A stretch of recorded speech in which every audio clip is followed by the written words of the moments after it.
I was literally shocked that I was still alive. One night at about midnight, over in the hills in Arkansas, south of Fort Smith, probably 20 miles or so, I was on my way to see a girl that had been dating. It was about midnight, and as I approached the top of this small mountain, actually, I was not paying attention really to the road and what I was doing, and when I looked up, there was a car that was completely left of center coming directly at me. I swerved to the right real hard, left the road with both right wheels of my beautifully restored 1977 Ford pickup. This was in 2004. And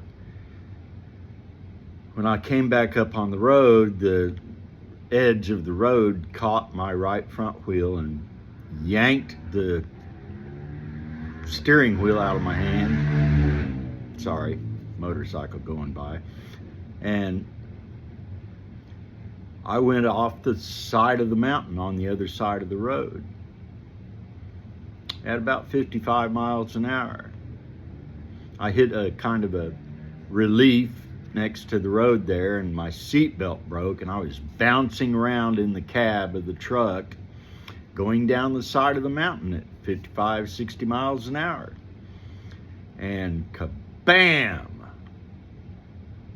I hit a cedar tree right dead center of that truck. Cedar tree about 2 feet in diameter. When I came to, that's where this scar came from. I was impaled, shards of metal up underneath my scalp from the corner of the dash over by the right side of the glove box. And it took me a while I ended up just yanking my head off of those shards of metal. I managed to get up on the seat, and I kicked the driver's side door open and tried to get up and get out of the truck. And at first I couldn't even stand up. I held onto the truck, made my way around to the front of the truck. Of course, it was dark and it was real cold outside, and I realized I wasn't in any kind of shape to be outside of the truck there. So I got back in the truck and crawled up on the seat, and I pulled the door back shut the best I could. And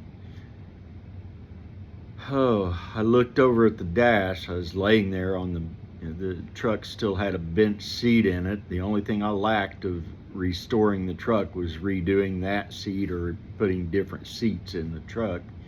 And it had a slip cover over the seat. Looked over at the dash, and I see my little tiny keychain Swiss pocket knife that my dad had given me, actually hanging on the keychain. And I reached over and I got that, and I was able to reach up and cut that slip cover loose, and I wrapped up in that. And I realized that I had blood gurgling out of my mouth and my nose and out of both of my ears. And I figured, well, I'm getting ready to die. And I kind of mumbled, "Okay, God, it's in your hands," and I passed out. When I woke up the next morning at about sunrise, I was shocked that I was still alive. Really was. I managed to get out of the truck and made my way up the side of the mountain there to the road, and basically just crawled part of the way.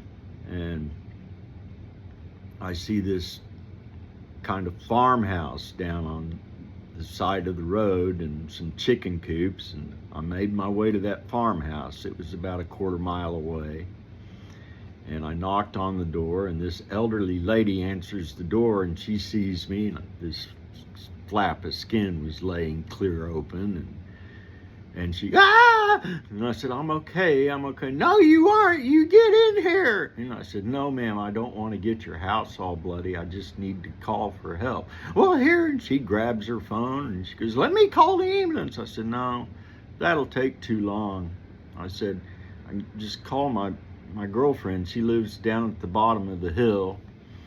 And, oh gosh, I can't remember her number. And she goes, well, what's her name? And I said, Elka. Oh, I know Elka. She buys eggs for me all the time. Here, I've got her number in my speed dial on my phone. And she dials it and hands the phone to me. And I told Elka what had happened, and she came up and got me. Took me into Fort Smith to the hospital. They immediately took me in and did a complete body x-ray. No broken bones. These ribs on the left side of my body were all separated. That hurt. But didn't break a single bone in my body. I had caught the dashboard with the left side of my body. And I had mashed that dashboard into the truck, into the firewall of the truck, so far that it was basically just mashed all up to the firewall. The steering wheel was bent around where I hit the relief going off the side of the road. So anyway, I'm laying there in the hospital, and they'd cleaned my head up and stapled and stitched it up, you know. I hear a voice, little tiny emergency room, little hospital in Fort Smith. I hear this voice say, do you have an MVA in here? And the nurse says, yeah, I've got one back there. And he goes, what kind of shape's he in? Oh, he's just kind of cut up, probably bruised up real bad. And he goes, no, that wouldn't be my guy. He'd be in body cast or dead. She goes, well, that's the only one I got. He goes, well, I'll take a look. And I see this deputy sheriff, or sheriff, I don't know, either sheriff or deputy sheriff, poke his head around the corner, and he goes, were you in the red and white pickup out south of Greenwood there a little ways up in the hills? Yes, sir. He goes, you were in the red and white pickup? I said, yes, sir. And he starts walking around the bed just looking at me. He sits down beside the bed and he goes, well, I need to ask you some questions. Do you feel good enough to answer some questions? Yeah, sure. He says, can you tell me what happened? I told him, you know, wasn't paying attention. I was actually looking down, looking for my cigarette lighter, one of the hazards of smoking. And when I looked up, I see this car almost completely left the center. And he goes, yeah, that checks. That's what we saw, was the skid marks going off the side of the road and the gouge in the little relief area there off the side of the road. He goes, were you the only one in that truck? I said, yes, sir. He goes, nah, couldn't have been that much damage in that truck from you. I said, yeah, I caught the dash with the left side of my body. And he goes, phew. Told him about being hung there, and he goes, yeah, we saw the pieces of scalp and hair hanging there on those shards of metal. He said, I got to tell you something. He said, I'd have been here a lot sooner, but we spent about 2, maybe 3 hours out there walking around in the woods up and down the side of that mountain, me and 4 other deputies, looking for dead bodies. He goes, he said, I've been a deputy for, I think he said like 31 years, but he said, I've never seen a vehicle with that much damage and have a survivor come out of it. I said, so I got to tell you something. He goes, you might have been the only one in that truck when the wreck happened, but after that, you weren't the only one in that truck. You feel what I'm telling you? I said, yeah, I think so. He goes, you got some mighty big angels looking after you, buddy. He wrote me a ticket for inattentive driving, told me to take care, told me where I could find out where my truck was, took off. I went home,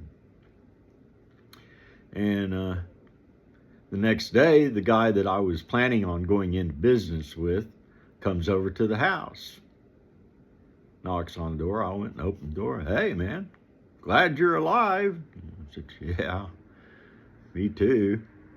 He goes, so what happened? I told him.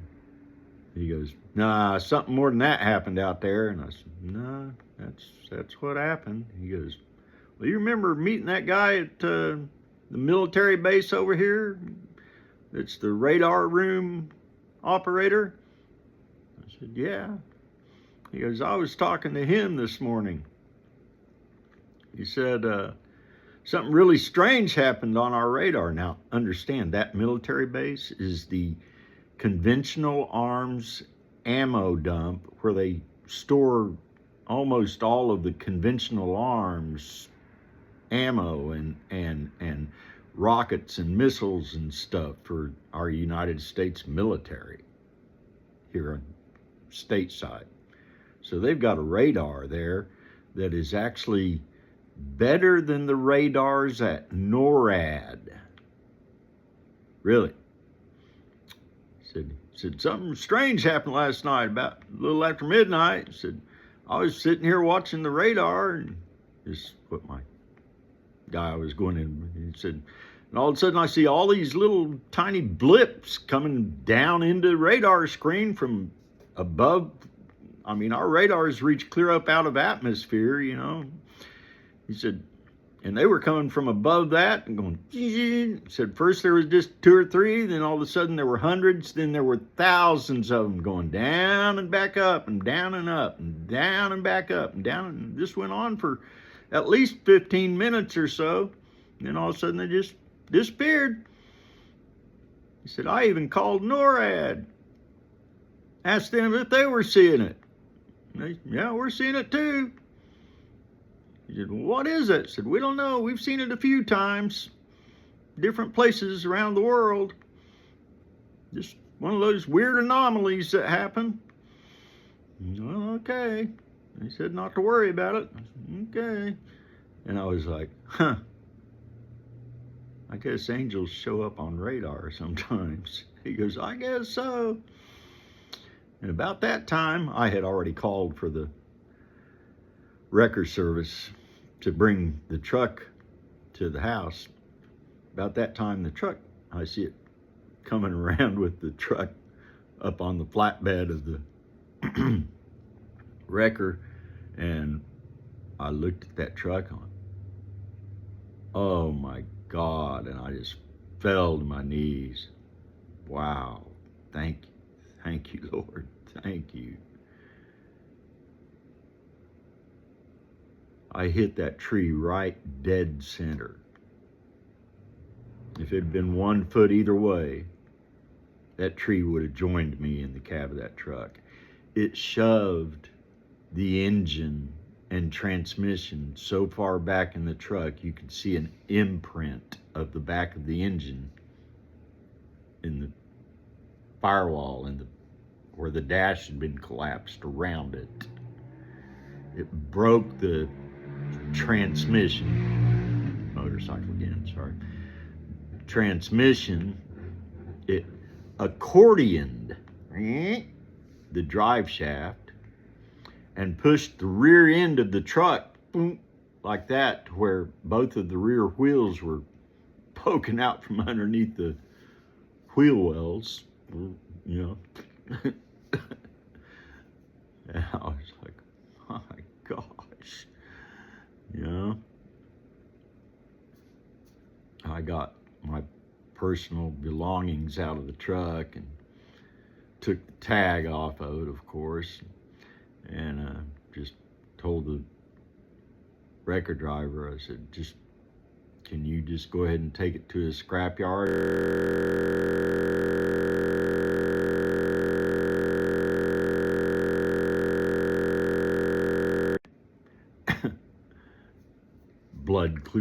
glucose monitor alarm's going off. I guess I better take a look at that right quick, see what's going on there. I don't know. Anyway. Yeah. So, if you don't believe in God, all Yahweh, the Great Spirit, a creator, and beings from another form of beings that are responsible for the human race being here and this universe existing, you should probably start, because it's a real deal. There's other stories from my life that confirms that that's real, but I've been wanting to make a video about that wreck for quite some time, and I became motivated by someone that I love very dearly to go ahead and make this one tonight. So y'all have a very blessed night and a very blessed rest of eternity. You're in eternity right now. You're just occupying a carbon-12 based human body until that body ceases to function. Then you'll return from whence you came.